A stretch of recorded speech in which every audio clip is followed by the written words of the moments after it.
নীলা, তোমার ওটা অনেক বড় আর সুন্দর। কি বলছেন স্যার এসব? সত্যি, তোমার ওটা আমার খুব পছন্দ হয়েছে। দেখলেই মনে হয় হাতে নিয়ে একটু টিপাটিপি করি, কিন্তু গরিব মানুষ কোথায় পাবো এসব। স্যার, আমি কিন্তু আব্বুকে বলে দিব। কি সব বলছেন? তুমি রাগ করছো কেন? খারাপ কি বললাম? আমি তো প্রশংসা করছি।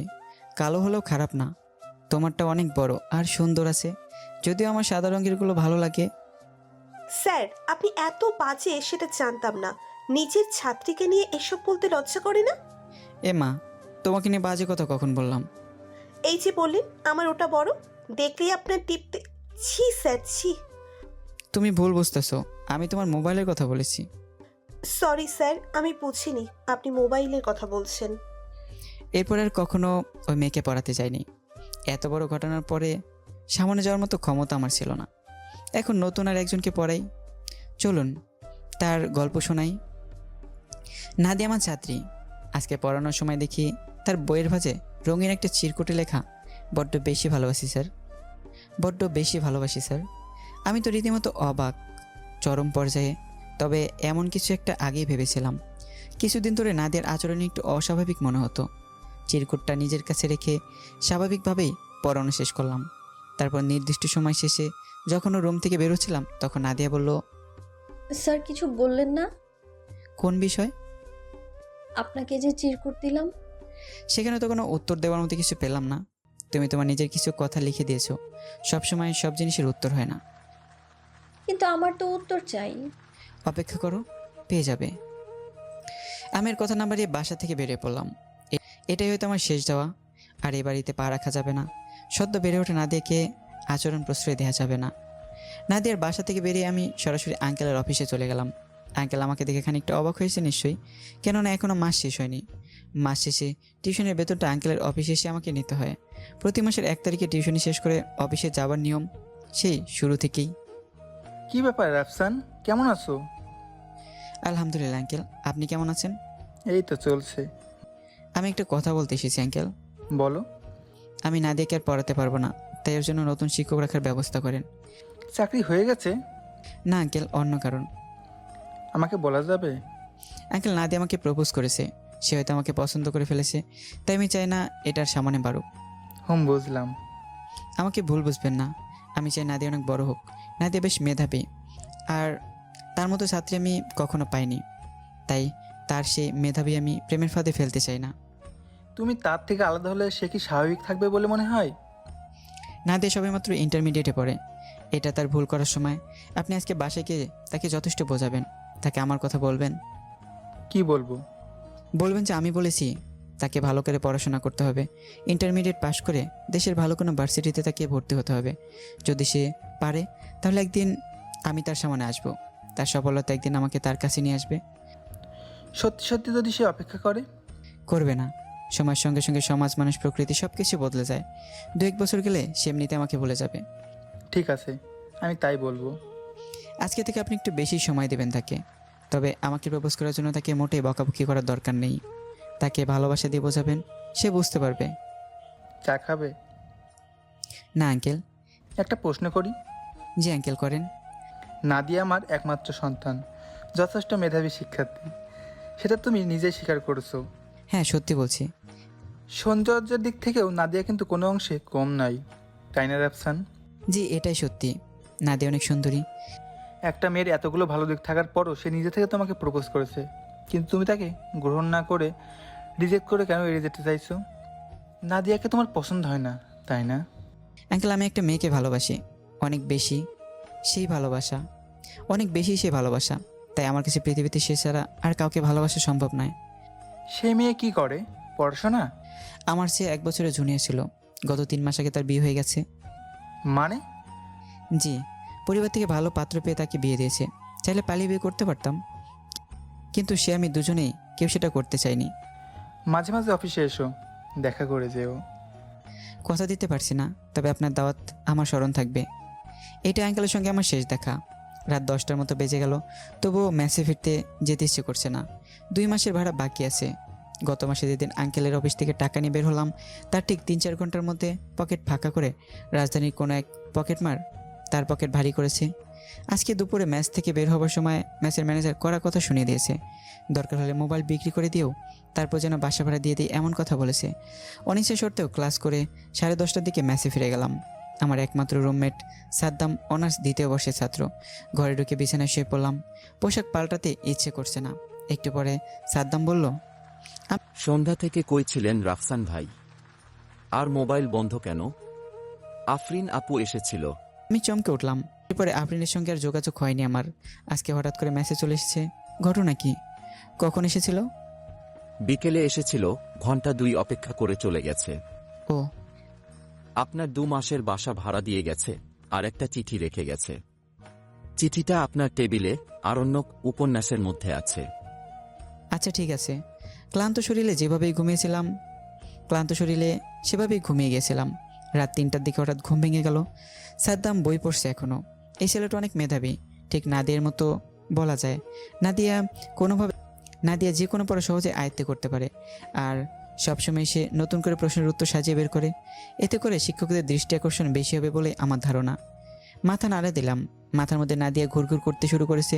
তার চিন্তা মাথা থেকে বের করে দিতে হবে, আর সেজন্য এখন আফরিনের রেখে যাওয়া চিঠিটা পড়া যেতে পারে। আমি বিভূতিভূষণের অরণ্যকে উপন্যাসের মধ্য থেকে চিঠিটা বের করলাম। আফরিন জানে এটা আমার প্রিয় একটা উপন্যাস। কেমন আছো? তোমার কথা মতো মা বাবার পছন্দের ছেলেকে বিয়ে করলাম। সত্যি বলছি, হাজব্যান্ড হিসেবে সে অনেক ভালো।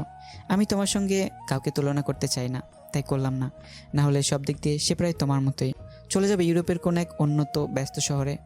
তোমার সঙ্গে দেখা করার অনেক ইচ্ছে ছিল, কিন্তু তোমার মোবাইল বন্ধ। বাসা ভাড়া দিয়ে গেলাম। তবে আমার মন বলছে আগামী মাসের মধ্যে তুমি ভালো একটা চাকরি পেয়ে যাবে। তুমি তো জানো আমি মাঝে মাঝে যা বলি তাই হয়ে যায়। এবার যদি হয় তাহলে আমি হ্যাপি।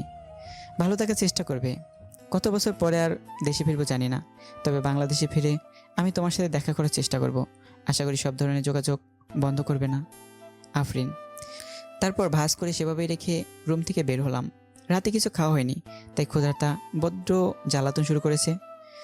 6 বছর পেরিয়ে গেছে। অফিসে বসে বসে চিঠিটা একটু আগে আবার পড়লাম। আফরিন কিংবা নাদিয়ার পরিবারের সঙ্গে আর যোগাযোগ হয়নি।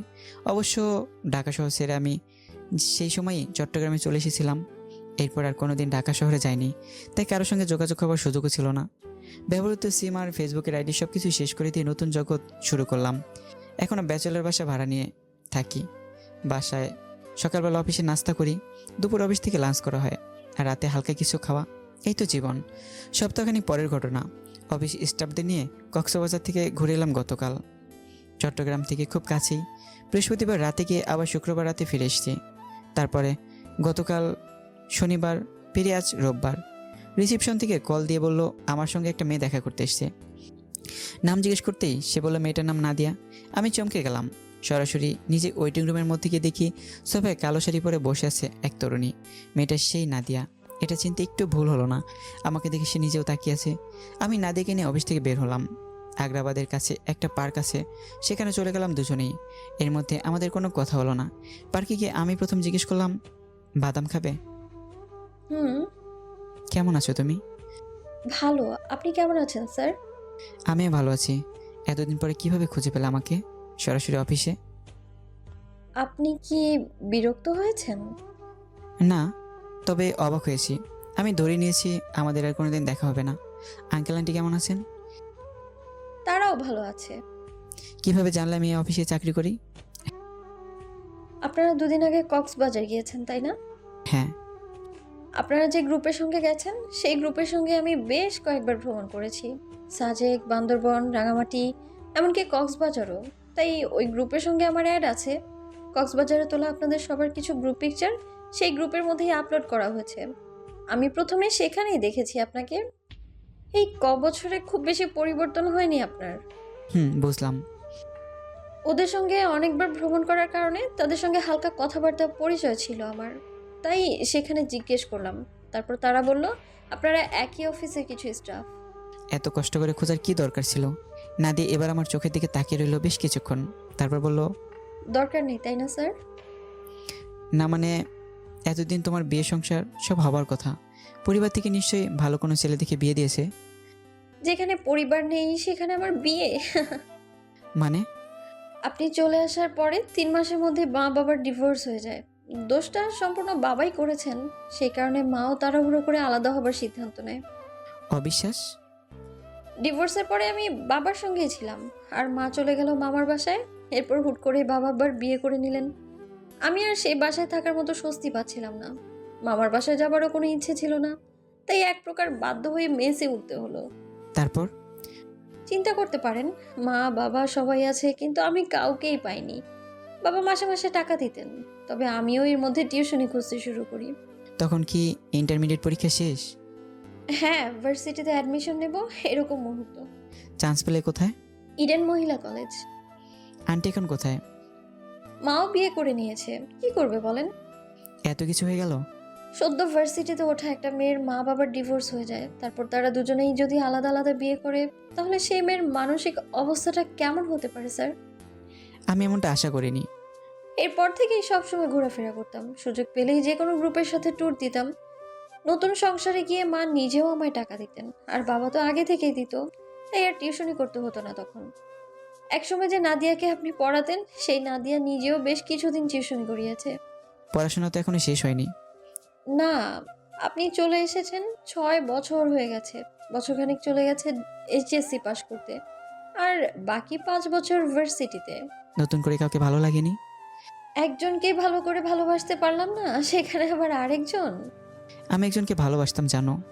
আপনি চলে আসার পর আমি আপনার মেস খুঁজে বের করেছিলাম। বাবা বলেছিলেন লাভ হবে না, কিন্তু মন মানতো না, তাই খুঁজতাম। আপনার রুমে যে ছেলেটা ছিল, তার কাছে জানতে পারি আফরিন নামের একটা মেয়েকে ভালোবাসতেন আপনি। জানার পরে ভুলে যেতে ইচ্ছে করেনি। না, যদি তার সঙ্গে বিয়ে হতো তাহলে না হয় একটা কথা ছিল। এখন তো খুঁজে পেলে মন ভালো লাগছে? এবার ভেজা চোখ নিয়ে নাদিয়া হাসলো, অনেক মিষ্টি সেই হাসিটা। আস্তে আস্তে বলল, আপনি বলেছিলেন আমি জীবনে সফল হতে পারলে আপনি আমার সামনে যাবেন। এখনো তো হওনি। হলেই বা কি হতো? আপনি তো আর আমার কোনো খবর রাখেননি। আমি তোমার ভালো চেয়েছিলাম, কিন্তু তুমি এভাবে একা হয়ে যাবে ভাবিনি। আমি কি আমার অপেক্ষার পুরস্কারটা পাবো না? কি চাও? যাকে এত কষ্ট করে খুঁজে বের করলাম। ভেবে তারপর জানাবো। ওর মুখটা কালো হয়ে গেল। আমি নাদিয়ার একটা হাত ধরে সামনে হাঁটতে লাগলাম। চারদিকে তখন মাগরিবের আজান দিচ্ছে। রাত 11টা। নাদিয়াকে ঢাকার বাসে তুলে দেওয়ার জন্য তাকে নিয়ে অলংকার বাস স্ট্যান্ডে অপেক্ষা করছি। নাদিয়া এখনো মন খারাপ করে দাঁড়িয়েছে। কালো শাড়ির উপর নীল একটা চাদর জড়িয়ে দাঁড়িয়েছে নাদিয়া। একটু পর সুপারভাইজার এসে ডাকতে লাগলো। আমি ওকে নিয়ে গাড়ির সামনে গিয়ে দাঁড়ালাম। নাদিয়া আমার দিকে তাকিয়ে চোখের ইশারায় অনেক কিছু বলতে চাইছে। আমি ওর কানের কাছে মুখটা নিয়ে বললাম, ঢাকায় গিয়ে তোমার ভার্সিটির আশেপাশে দুজনে থাকার মতো একটা ছোট্ট ফ্যামিলি বাসা খুঁজে বের করবে। কেন? আমাকে বছরখানিক ধরে চট্টগ্রাম থেকে ঢাকা হেড অফিসে বদলি করতে চায়, কিন্তু ঢাকায় যাওয়ার কোনো ইচ্ছে ছিল না, তাই রাজি হয়নি। তবে এখন তো সেই উপায় নেই। আমি আগামীকাল অফিসে গিয়ে বদলে আবেদন করব। নাদিয়া এবার হাসলো। মাঝরাত, তবুও ব্যস্ত শহরে ব্যস্ত রাস্তায় দাঁড়িয়ে সে সবার সামনে আমাকে জড়িয়ে ধরলো। বাসের সুপারভাইজার অবাক হয়ে তাকিয়ে রইল। আশেপাশের আরও অনেকেই হয়তো তাকিয়ে আছে। আমি সেভাবেই জড়িয়ে ধরে রইলাম। সবাই দেখছে। এবার ছাড়ো। ইচ্ছে করছে না। তাহলে চলো, আমি সঙ্গে যাই। সত্যি বলছেন? একদম। আরও একটা টিকিট কেটে আমি বাসে উঠে গেলাম। নাদিয়ার পাশে সিটের ভদ্রলোককে একবার বলাতে সে সিট ছেড়ে দিয়ে টিকিটের সিটে চলে গেল। বাস চলতে আরম্ভ করলো। জানালার পাশে বসে নাদিয়া আমার একটা হাত জড়িয়ে ধরে বসে আছে। অনেকক্ষণ পর সে বলল, আমি ঢাকা থেকে আসার সময় কোনোদিনও ভাবিনি আপনাকে সারা জীবনের জন্য পাবো। আমি কিছু বললাম না, ভাবতে লাগলাম। কালকে সকালে অফিসে কল দিয়ে বলতে হবে আমি অফিসে যেতে পারবো না, একদিনের ছুটি নিতে হবে।